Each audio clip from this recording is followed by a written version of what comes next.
Now you guys might think I'm mad for trying to do this, but there is just a couple of places where there's black being taken away, and I'm just going to try to touch it up. Now, I think the T comes up like that, right? And this goes around here, and that little line comes around here. And I think, let me just touch it up here and here. Now, I can't do anything with the gold, even though I do have gold paint, but I can't do anything with it. That looks okay. That looks okay. So what I'm going to do now is touch it once this dries. Touch it.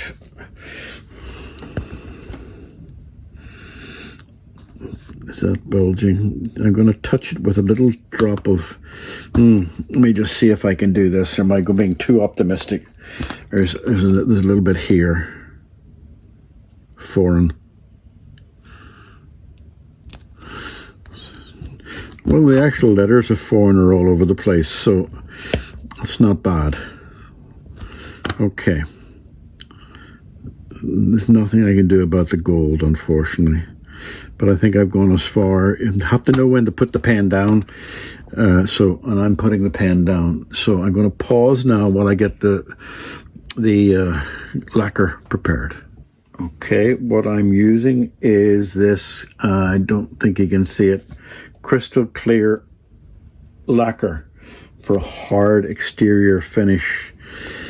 And all I'm going to do is put it on the places where there's been damage, and that should turn into crystal clear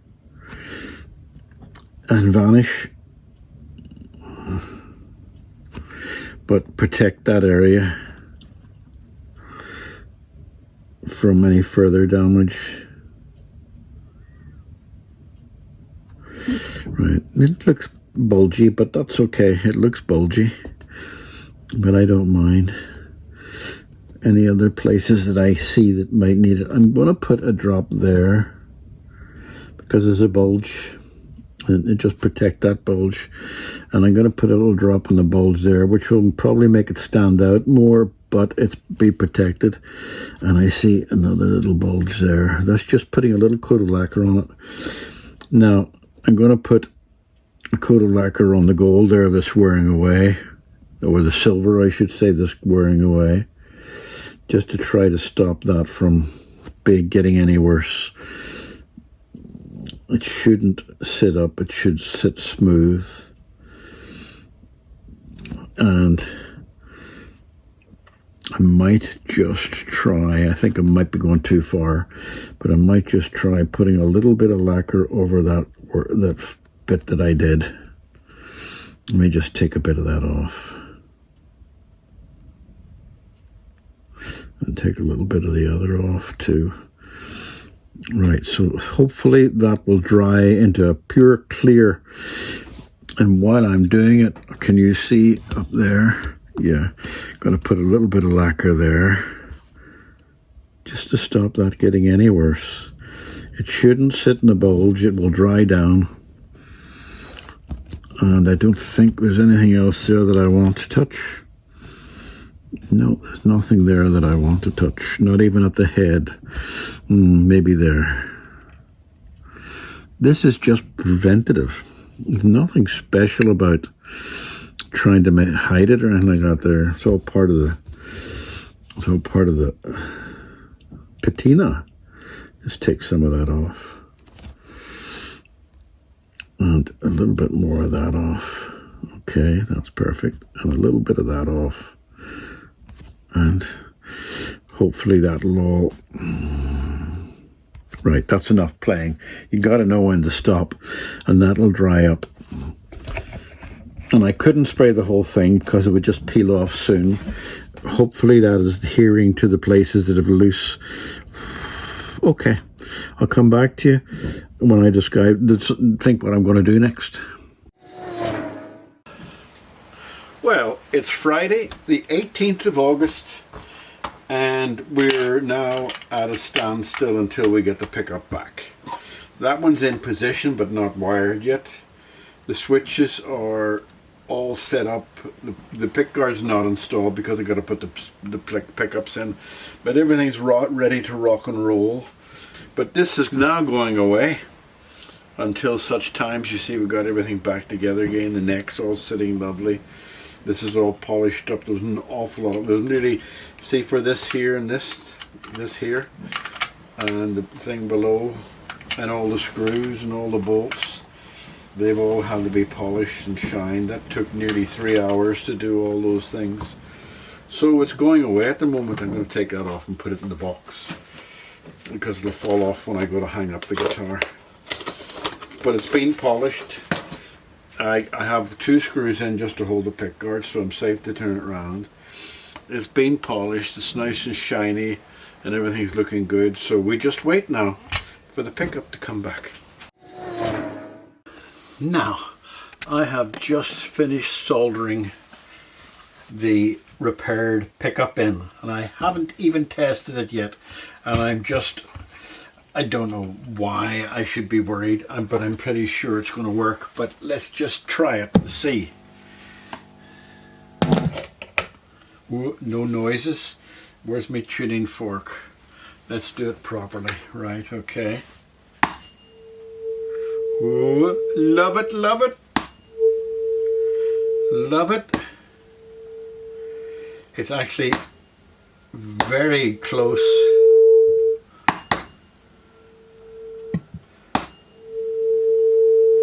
Very, very, very similar to the original, which is brilliant. And I got a little bonus when I opened up the packet. I got some felt with adhesive. You must have noticed that I didn't have any felt under that one. So all I have to do now is get some strings on it and figure out a way to get this back to normal. That's supposed to be black. So I think I have a plan to get that back to black and get that thread so that it won't slip in and out, because it's slipping right through and it's falling and hitting the body and damaging the body. And so I'll come back to you when I have that done. Okay, we have some issues. They may not be serious, but they still need to be addressed. And decisions need to be made that I cannot make. The owner has to make it. Now when I put the straight, I'm pretty sure, I'll have to look back in the video, but I'm pretty sure when I put this on, the neck was straight. I'll look at the very beginning. But now that the strings are on, there's a fairly large underbow. So the neck has to come off so I can adjust that, and hopefully I will be able to adjust that, right? Does it make it sound like there's a whole lot of problems? It's not quite. What I'm discovering is that the electrics are all working, but they're hard to describe it. They're finicky. You know, you turn the volume a bit and it goes zoom down or up and on. You turn the tone and it goes whiz down, but it doesn't crackle. And I got a feeling it's more to do with the age of the capacitor and the age of the switches. And you've all seen the inside. I'll show you another picture here. Here, right? And how old it is and how I wanted to keep it original. Maybe the best thing to do is just play a little bit for you to let you show what I mean. As I say, it's not that serious. The other thing I think it might need, I can't bring the bridge down any further, that's as far as it'll go. It might need a shim in there, but I want to straighten the neck first. And straightening the neck should not be a big job. So I'll come back to you when I've straightened the neck. Okay, I've tightened that nut, but it concerned me a little bit because I had to use that to get the grip on it. This is a ratchet spanner. I tried to use an ordinary spanner, but I had to use the ratchet spanner on it to get a grip. And when I did tighten it, I heard a little tiny click in there, the tiniest of click. Now it could have been just a movement of the wood, but that worries me. Now what I'm not seeing is an overbow. Now I turned it at least once and it was tight to turn, and I was expecting to see an overbow on it, and then when the neck tightened up it would push down on it and give it a straight neck, but I'm not seeing that. But I dare not swing on that anymore because I've done all I can. So while I was doing that, I put a little tiny shim in there. It's the chicken carry-out thing. I think you probably find that's folded over 3 times, 4 times maybe. I'm just going to squeeze it a bit more. It's better than sandpaper and cardboard, I tell you, because that's what I see on some of these things. This thing won't squish any more than well, unless you ran over it with a steamroller. So just to keep it in position when I'm putting the neck on, I'm just going to put the tiniest drop of super glue there and push it into position just to hold it until I put the neck on. And then I'm going to put the neck on off camera because it'll be fiddly and it'll be upside down and sideways and all sorts of things to get that neck on. Once I let this dry. Come on, dry up, mate. I should call this the super glue channel, shouldn't I? Alright, I'll come back to you when I have the neck on and I'll tell you the results.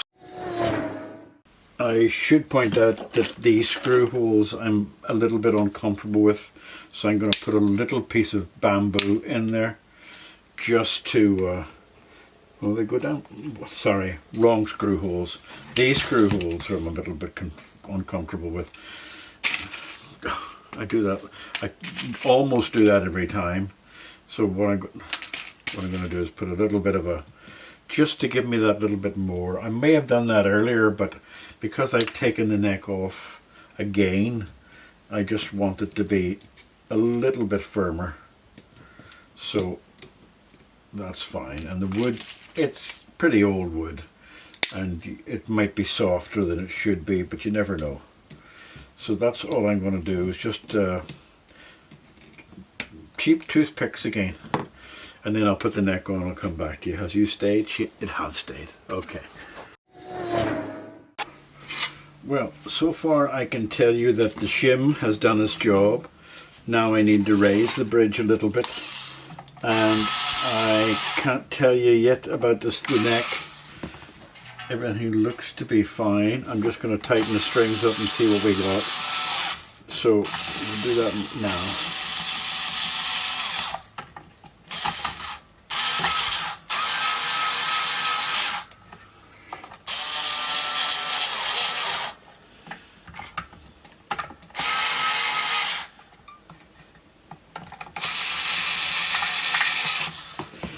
Right, so what have we got in the way of a underbow? Have we got that underbow?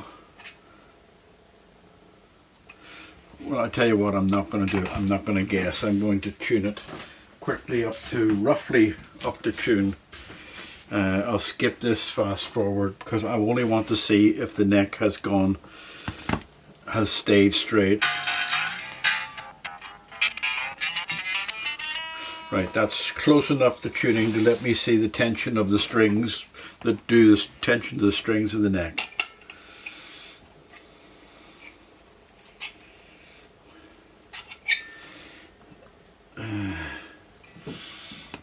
And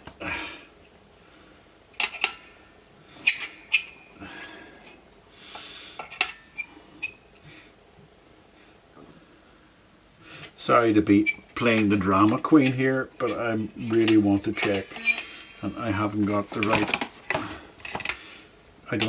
My neck thing doesn't work very well. Yeah, we've got an underbow, which is not what I was hoping to see. This thing doesn't work on this neck. Tried it the whole way down. I tried it on the fender side too. No, it doesn't work on the neck, doesn't catch anywhere. So it's an unusual fret shape. I'm sure people out there are knowing exactly what the neck shape is. I don't often get any of them. It's not clicking in a position.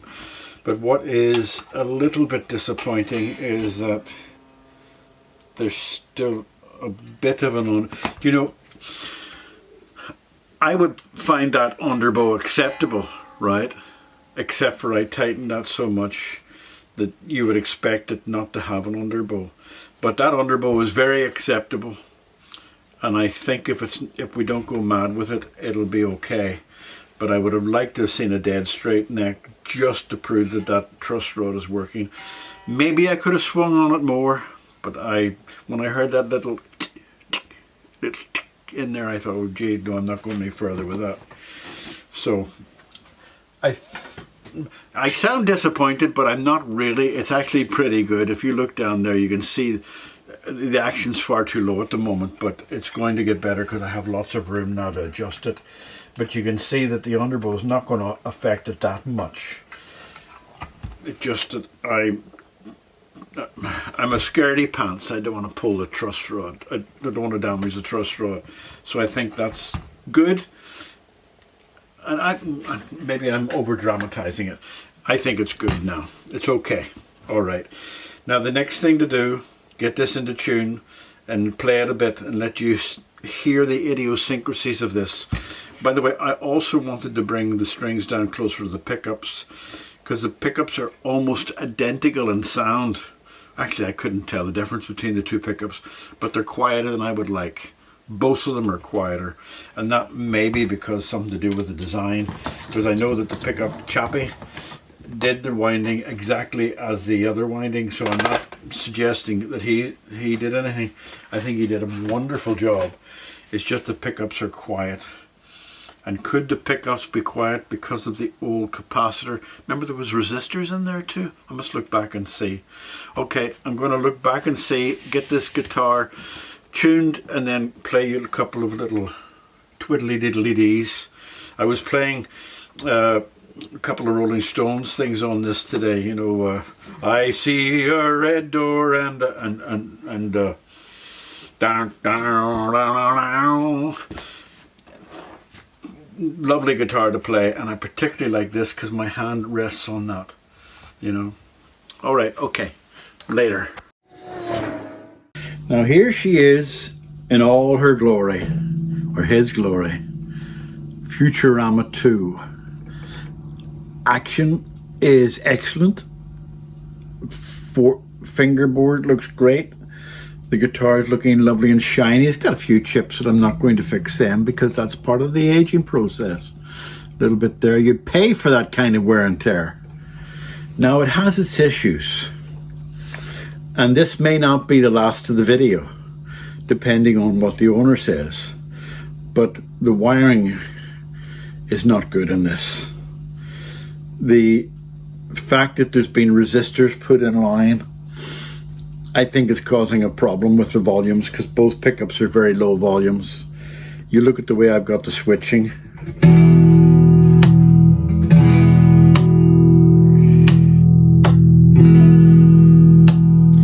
It sounds good, but have a listen.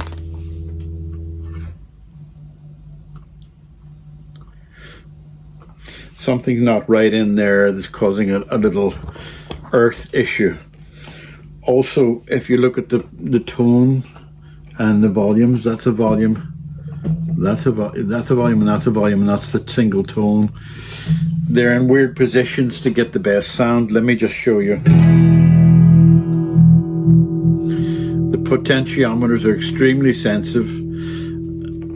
In my humble opinion, if this was going to be a playing guitar, I would rip out all the electrics and start again. New pots, new capacitor, and leave the knobs. It wouldn't look much difference. But it's working. But you have to be sensitive with these tuners. You can get just a merest touch, knocks them off. And that means they're very old and maybe they're even worn away inside. Now that's supposed to go right off when I do that. Comes back on again, so there's fussiness with the tuners. But the guitar itself is lovely. the problem is I've got my amp up at 3/4 volume, and I think I have to have it up at high volume to get any sound of it, because this is very weak, and I think it's weak because the pickups are fine, but the resistors are causing issues. A resistor would be used if you had a humbucker and a single core pickup. It would balance the humbucker down but keep the bright tones. I don't think there's a need for resistors in this, but the original owner put resistors in it. This has been rewired by him. So I'm going to show this video to the current owner and ask him what he wants to do. Does he want to keep it as original, or do you want me to rip it out and do the rewire the whole thing?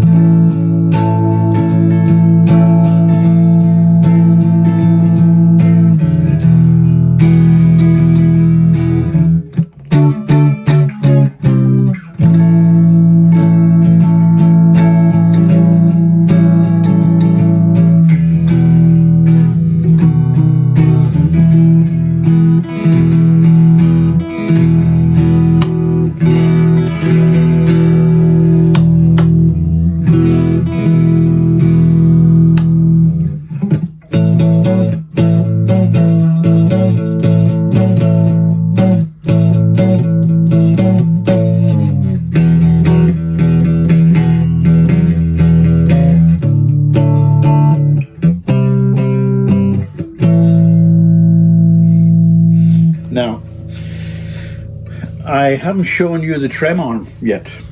I got a very special trem arm.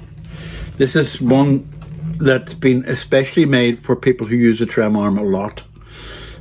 It's made of high resin polyester, cast by an expert. Well, actually, it's this here. I couldn't find a bit of black tube. So what I did is I wrapped a little bit of this cake cord around it, and I soaked it in super glue, and it gives a nice feel to the handle. It can come off again if it's not right, but I had no black tubing to go around it.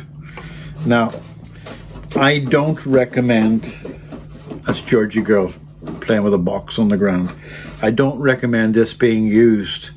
I tell you for why. If you look inside there, you'll see a spring. I don't know if you can see the spring just about there. That spring has lost a bit of its springiness and is very fierce. If you look, see the size of the screws that is holding that down? Well, those tiny little screws are holding this whole assembly. And if you use your trem arm, you rip the screws out, and the wood is a little bit soft because it's plywood. So that's grand if it's being hung on a wall, which I would suspect this will be, because it's a relic, an ancient relic, but it looks good, and that little black thing looks good too. But I'm not even going to try it.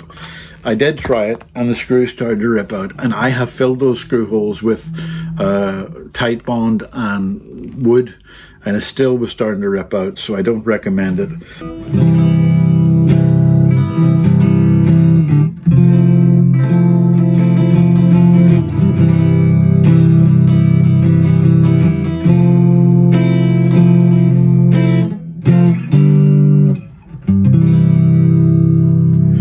Say bye-bye to it, maybe. Say bye-bye to it.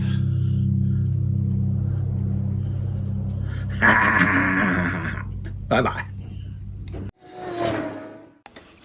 Well, the decision has been made. Consultation has completed, and the decision is to completely rewire it. Keep the knobs as they are, but completely rewire it. Well, this is the old wiring, and the way it's wired is from the pickup into the switch, and then out of the switch to there, and then out of the switch to there, and then the whole way back to the jack. It's wired with a resistor on it, and this is wired back to the jack with a resistor on it, and there's a capacitor put on this last one from there to there. And the earth wire runs across all three, that's fine. but this thing to the jack I've never seen before. And then back again to one of the control knobs, but not, of course there only is one tone knob, so those are volumes, 500k, 500k and 1000k, it looks like there on that. So I'm replacing them, so when I come back to you that'll all look different. Might even replace the jack plug too, just to keep that all in one place. Alright, bye bye. Georgie girl's coming along now and she's heard me talking. And there you go, just like magic, it's been rewired. I didn't get the cloth wire, it didn't arrive. So I had a nice new box of coloured wire which I used, and it's all looking nice. I haven't tested it yet. I've tested it with the meter, but I haven't tested it live.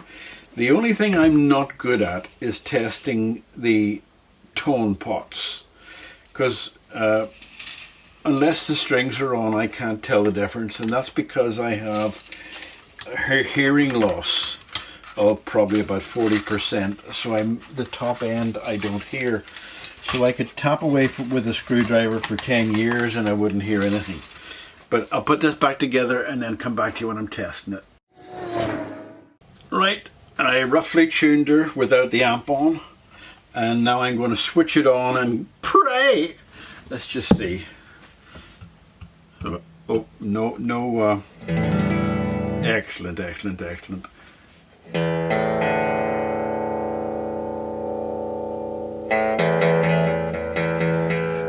Tone's working.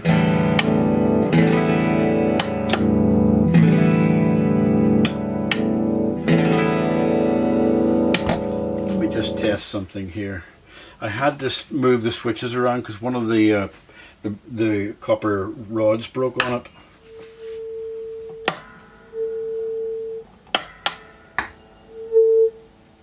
Yeah, no, everything's working fine.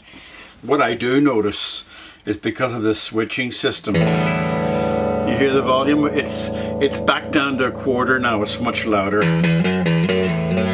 So that's much nicer. What I do notice is the volume difference. It's louder when one picket's off. That's the back pickup is the loudest. Very happy with it.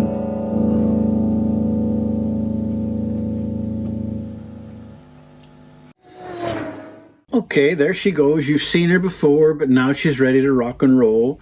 The front pickup is louder, which is to be expected with the newly wound pickup. Have a listen.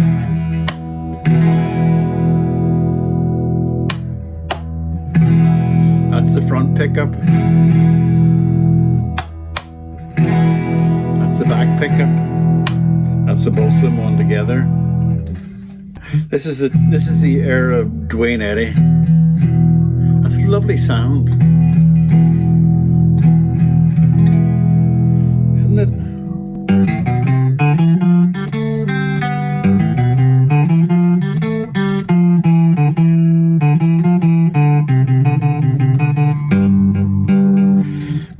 Many of you probably don't even know who Dwayne Eddy is, hey?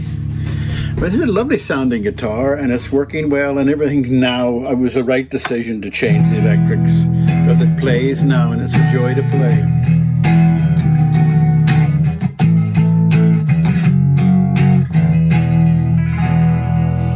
Right, and I'm not going to play any more because I played enough already.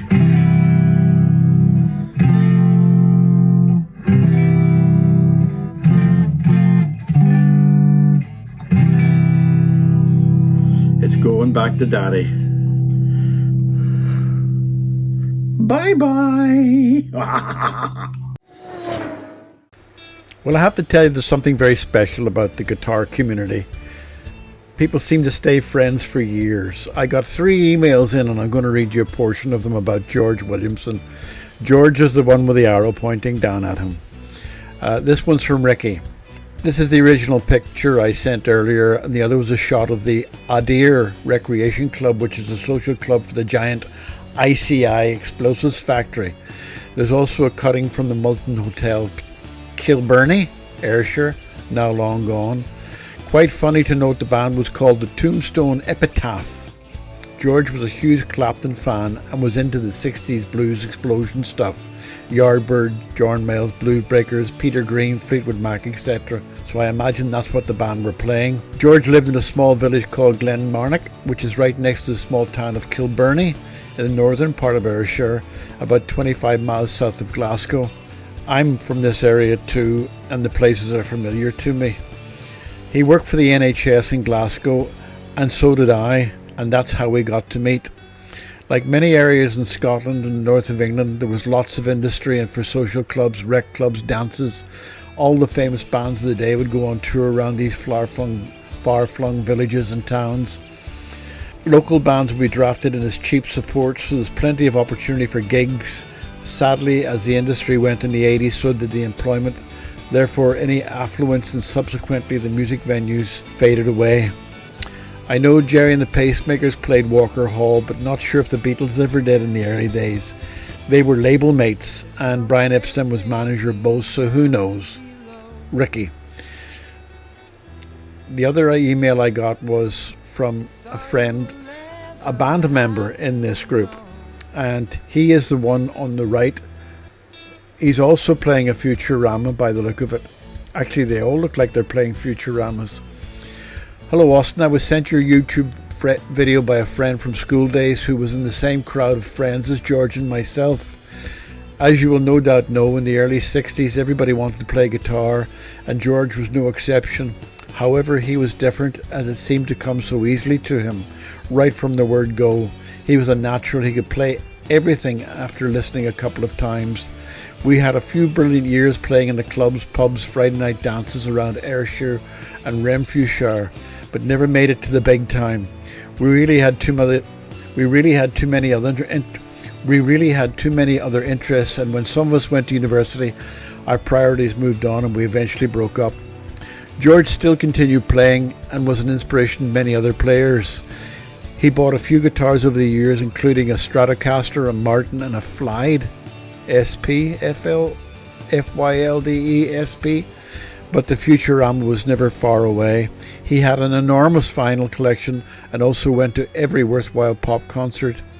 Unfortunately, he died about this time last year and left his various instruments to friends that he made over the years. I was amazed to see this old guitar due to the wonders of technology, and really pleased to see it being looked after properly.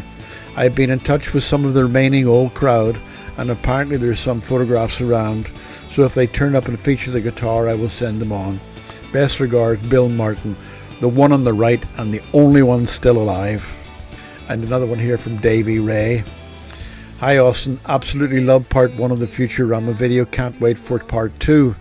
I have a special interest in this guitar because George Williamson was a very close family friend and was like an uncle to me and my sister growing up. He was one of the reasons I have a keen interest in music today, and I still play in a band, the Strange Blue Dreams, today. Anyway, this particular Futurama was loaned to me by George when I was around 7 or 8 and was pretty much my first ever guitar. I had this guitar until I moved out of my family home when I was about 18, so I had this guitar for around 10 years. I remember the tremolo arm had black rubber grip on it until my dog Bess chewed it off. There might still be some teeth marks on the remaining plastic. There were, David, there were. Here's a photograph of me when I was with Dad in my living room in Dunlop, Ayrshire, probably around 1985. My dad is playing another of George's guitars, a lovely Ibanez AR100 artist. Looking forward to the next video. Cheers, Davey Ray. Ain't that nice?